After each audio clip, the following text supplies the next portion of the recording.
दलित नहीं हूँ, मैं दलित नहीं हूँ। दलित होता है ब्राह्मण, क्योंकि वो है अब अल्पजन में दवा कुचला। हम नहीं है, ब्राह्मण दवा कुचला है, वो दवा अल्पमत में है। वो अब ब्राह्मण है कितने परसेंट इसमें? वो 15 है, हम 85 हैं। बाबा साहब कह के गए थे कि कांग्रेस जलता हुआ घर है, जो इसमें जाएगा वो जलकर वापस आएगा, जिंदा कभी नहीं आएगा। कोई भी पार्टी, चाहे वो कांग्रेस है, चाहे वो जेडीयू है, माननीय लालू जी की है, बहन जी की है, अखिलेश जी की है, जो भी पार्टी जातिगत जनगणना का स्वागत करती है या करने की घोषणा करती है, अपने मैनिफेस्टो में वो लिखती है कि हम जातिगत जनगणना कराएंगे, हम उसका स्वागत करेंगे, हम उसका स्वागत करेंगे। स्वागत नहीं, वोट देना होगा। नहीं, वोट की बात पक्की नहीं है कि हम वोट किसको देंगे, वो हमारा निजी मामला है, लेकिन स्वागत हम करते हैं। प्रियंका राहुल यही कह रहे हैं, पहले हमें वोट दीजिए ना, प्रधानमंत्री बनाइए 2024 में। प्रियंका और राहुल भी तो नेहरू के ही वंशज हैं, वो भी तो इंदिरा के ही वंशज हैं, वो भी तो राजीव के वंशज हैं, जिन्होंने हमारे महापुरुषों को धोखा दिया।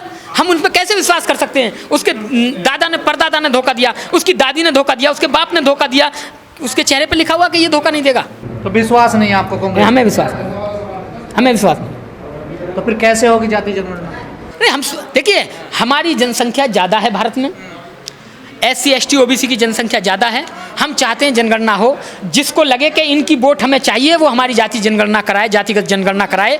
बाकी ठेका हमारा किसी से नहीं है, हम किसे वोट देंगे वो हमारा निजी मामला है। जैसे जो लोग दलित कह रहे हैं कि कांग्रेस को, नहीं, मैं दलित नहीं हूँ, मैं दलित नहीं हूँ। दलित होता है ब्राह्मण, क्योंकि वो है अब अल्पजन में दवा कुचला। हम नहीं है, ब्राह्मण दवा कुचला है, वो दवा अल्पमत में है। वो अब ब्राह्मण है कितने परसेंट इसमें? उसने तो हमारे भाइयों को बहकाया था, पिछड़े हुए। आप लोग देखिए अब करने लगे ना। नहीं नहीं, ये हमारे आंकड़े नहीं है, ये हमारे आंकड़े नहीं है, ये हमारे पुरखा हमें दे गए 1585, काशीराम जी।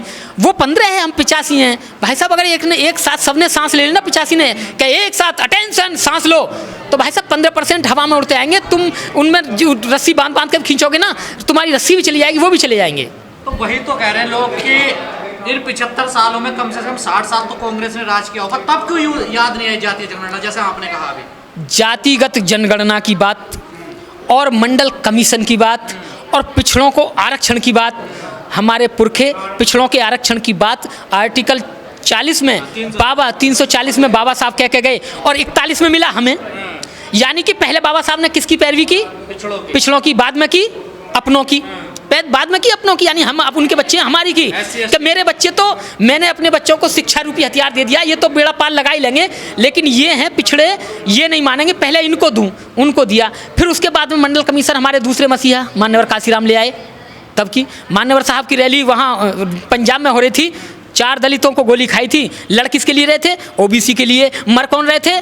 पंजाब के दलित। तुमने ठेका लिया है पिछड़ों की लड़ाई का? देखिए, भाई हैं, बिछड़े हैं तो पिछड़े हैं, जो बिछड़ गया उसका हाथ पकड़ के बराबर में लाना हमारा फर्ज बनता है। एक कहावत कहते हैं कि कबीर साहब कहते हैं, को बहते को बह जाने दे, ना ही बताए ठौर, कहा सुनी जो ना माने तो धक्का दे दे। और हमारा फर्ज है उनको समझाने का, और जो हमारी बात नहीं मानता है, नहीं समझता है, जो उनके घुसना चाहता है, जो उनके बेडरूम तक जाना चाहता है, वो जाए।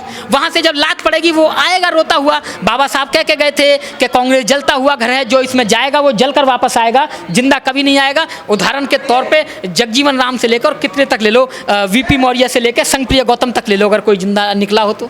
सबकी सामाजिक, कांग्रेस जलता हुआ घर है दलितों के लिए, ये हमारे पुरखे कह के गए, ये हम मानते हैं, ये हमारे पुरखे कह के गए हैं और हम ये बात को मानते हैं आज भी। और जब तक हम में सांस रहेगी हम तब तक ये बात मानते रहेंगे। 15% कह रहे हैं कि ये जातीय जनगणना तक नहीं रुकेंगे, ये अब संसाधनों में भी हिस्सेदारी मांगेंगे, उनमें भी भैया करेंगे। भैया, जब जातिगत जनगणना होगी तो ये पिछड़ों को पता चलेगी कि हमारी जनसंख्या इतनी है, ये सड़कों पे आएंगे। सड़कों पे आएंगे तो क्या होगा? चक्का जाम होगा। चक्का जाम होगा तो किसान भी ये हैं, मजदूर भी ये हैं, ठेकेदार भी ये हैं, सब कुछ ये हैं। जब सब काम बंद होंगे तो बेचारे 50% बिलबिला उठेंगे। जब बिलबिला उठेंगे, अपने हक मांगेंगे, तो फिर उनको अपनी जान बचानी मुश्किल में हो जाएगी। तो इसलिए जब वो इकट्ठे होंगे, उन्हें पता चलेगी, तो वो अनशन करेंगे कि हमें हमारा पूरा अधिकार मिलना चाहिए। और जब उन्हें अधिकार मिलेगा तो ब्राह्मण अल्पमत में आएगा, और अल्पमत में आएगा तो उसे दिखाई देगा कि अब मुझे बिस्तर लपेटना है और अपने देश जाना है। इसलिए वो तरह तरह के समय समय पर देश जाना है, मतलब अपने देश जाना है। भैया, ये यहाँ के नहीं हैं, ये तो राहुल सांकृत्यायन अपनी पुस्तक वोल्गा से गंगा तक उसमें लिखते हैं कि हम पर बाबा साहब तो संविधान में इनको नागरिक बना रहे हैं यहाँ का। बिल्कुल बना के गए, हम मना नहीं कर रहे। हमने उनसे कहा कि तुम भाग जाओ, नहीं कहा ना, हमने नहीं कहा। और ना हमारा हक बनता है कि हम उनसे कहें, वो इसी देश के हैं अब। लेकिन भाई उनका एक पुराना घर तो है जहाँ से वो आए थे। जब उन्हें लगेगा कि यहाँ अब हमारी दाल नहीं गल रही है तो वो पुराने घर लौटेंगे। हम नहीं कह रहे कि लौटो, लेकिन भैया जब ऐसी मुसीबत आती है तो हर कोई अपने घर भागता है। एक्चुअली देखिए, अगर आप मध्य प्रदेश की बात करेंगे तो मध्य प्रदेश जो है भारत देश का हृदय स्थल है और उसकी पहचान बड़ी अच्छी थी। लेकिन पिछले 18 सालों में भारतीय जनता पार्टी की सरकार जो रही, उन्होंने उसको मध्य प्रदेश को आज बेरोज़गार में नंबर 1 बना दिया और उसको मध्य प्रदेश को आज भ्रष्टाचार में नंबर बना दिया। आज मध्य प्रदेश की बात होती है तो आप पूछते हैं लोग, क्या आप उसी मध्य प्रदेश से हैं? यहाँ पर व्यापम घोटाला हुआ था। आप उसी मध्य प्रदेश से हैं? यहाँ पर पटवारी घोटाला हुआ था। आप उसी मध्य प्रदेश से हैं? यहाँ के शिवराज मामा हैं। तो आज जो मध्य प्रदेश की जो पहचान है, वो पहचान भारतीय जनता पार्टी ने ख़त्म कर दी है। तो आज मध्य प्रदेश के लोगों में भारतीय जनता पार्टी के प्रति बीजेपी डरी हुई है मध्य प्रदेश में, जिस प्रकार से उन्होंने अपने मंत्रियों को टिकट दिए हैं, सांसदों को टिकट दिए हैं। बिल्कुल बिल्कुल, ये तो तय है। केंद्रीय मंत्री किसी को एसपी बना दो और एसपी बना के कह दो भैया आप तुम थाना संभालोगे, तुमको टीआई बना देते हैं। तय है, डर लाजमी है।